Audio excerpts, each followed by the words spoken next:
नमो भगवते वासुदेवाय। पुरुषोत्तम मास के इस पावन समय में आप सभी का स्वागत है। आज आप सुनेंगे पुरुषोत्तम मास महात्म्य का छठा अध्याय। इससे पहले का अध्याय उम्मीद है आप सभी ने सुन लिया होगा। आप सुनिए आगे का वृतांत। देवर्षि नारद बोले, भगवान गोलोक में जाकर क्या करते हैं? हे पाप रहित, मुझ श्रोता के ऊपर कृपा करके कहिए। तब देवर्षि नारद के पूछने पर श्री नारायण बोले, हे नारद, पाप रहित अधिमास को लेकर भगवान विष्णु के गोलोक जाने पर जो घटना हुई वह हम कहते हैं, सुनो। उस गोलोक के अंदर मणियों के खंभों से सुशोभित सुंदर पुरुषोत्तम के धाम को दूर से भगवान विष्णु देखते हैं। उस धाम के तेज से बंद हुए नेत्र वाले विष्णु धीरे धीरे नेत्र खोलकर और अधिमास को अपने पीछे कर धीरे धीरे धाम की ओर जाते हैं। अधिमास के साथ भगवान के मंदिर के पास जाकर विष्णु अत्यंत प्रसन्न हुए और उठकर खड़े हुए द्वारपालों से अभिनंदित भगवान विष्णु पुरुषोत्तम भगवान की शोभा से आनंदित होकर धीरे धीरे मंदिर में गए और भीतर जाकर शीघ्र ही श्री पुरुषोत्तम कृष्ण को नमस्कार करते हैं।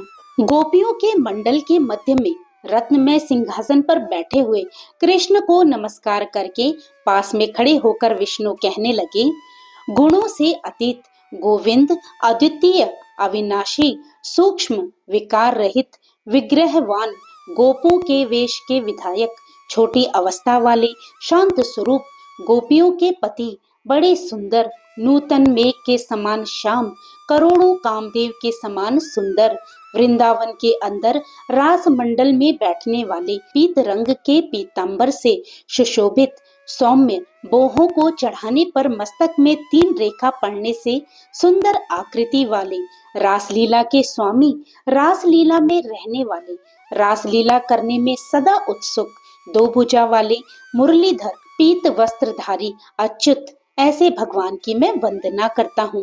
इस प्रकार स्तुति करके भगवान श्री कृष्ण को नमस्कार कर पार्षदों द्वारा सत्कृत विष्णु रत्न सिंहासन पर कृष्ण जी की आज्ञा से बैठ गए। श्री नारायण बोले कि ये विष्णु का किया हुआ स्तोत्र प्रातः काल उठकर जो पढ़ता है उसके समस्त पाप नाश हो जाते हैं और अनिष्ट स्वप्न भी अच्छे फल को देते हैं और पुत्र पौत्र आदि को बढ़ाने वाली भक्ति श्री गोविंद में होती है। अकीर्ति का नाश होकर सत्कीर्ति की वृद्धि होती है। भगवान विष्णु बैठ गए और कृष्ण के आगे कांपते हुए अधिमास को कृष्ण के चरण कमलों में नमन कराते हैं। तब श्री कृष्ण ने विष्णु से पूछा कि ये कौन है, कहाँ से यहाँ आया है, क्यों रोता है? इस गोलोक में तो कोई भी दुखभागी होता नहीं। इस गोलोक में रहने वाले तो सर्वदा आनंद में मग्न रहते हैं। ये लोग तो स्वप्न में भी दुष्ट वार्ता या दुख भरा समाचार सुनते ही नहीं। अतः हे विष्णु, ये क्यों कांपता है और आंखों से आंसू बहाता दुखित हमारे सम्मुख किस लिए खड़ा है? श्री नारायण कहने लगे कि नवीन मेघ के समान श्याम सुंदर गोलोक के नाथ का ये वचन सुन सिंहासन से उठकर महाविष्णु मलमास की संपूर्ण दुख गाथा कहते हुए बोले। श्री विष्णु कहने लगे, हे वृंदावन की शोभा के नाथ, हे श्री कृष्ण, हे मुरलीधर, इस अधिमास के दुख को आपके सामने कहता हूँ, आप सुनो। इसके दुखित होने का कारण ही स्वामी रहित अधिमास को लेकर मैं आपके पास आया हूँ। इसके उग्र दुख रूप अग्नि को आप शांत करें।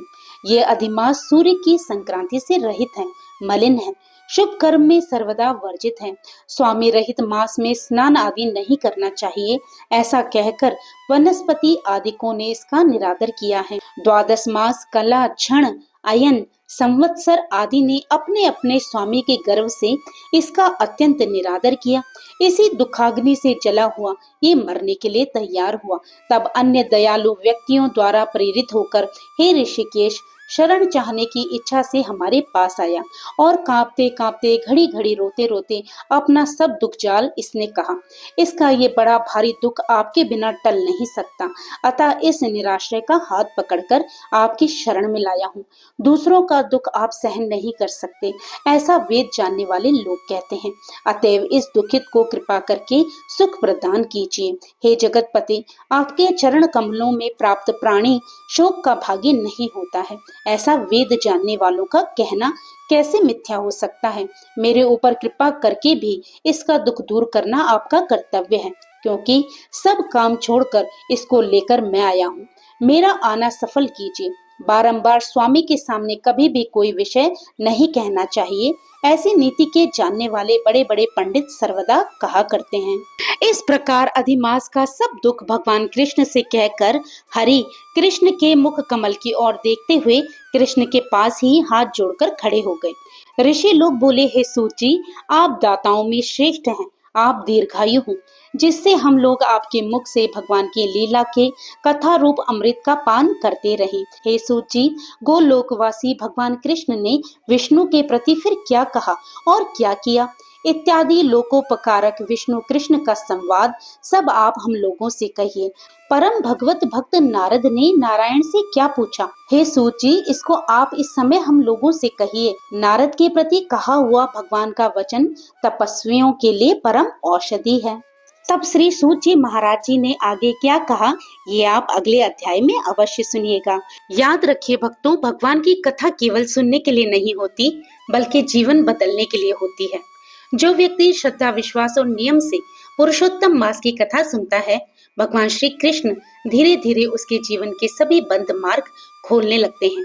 इसलिए आप सभी से विनती है कि इस पूरे पुरुषोत्तम मास में प्रतिदिन कथा अवश्य सुने और भगवान श्री कृष्ण के पवित्र नाम का जाप करते रहें, क्योंकि कलयुग में भगवान का नाम ही सबसे बड़ा सहारा है। वीडियो अच्छी लगी हो तो लाइक कीजिएगा और अगर चैनल पे नए हो तो चैनल को सब्सक्राइब करना मत भूलिएगा। तो फिर प्रभु का नाम लेते रहिए और पुण्य के भागी बनते रहिए। जय श्री कृष्ण, राधे राधे।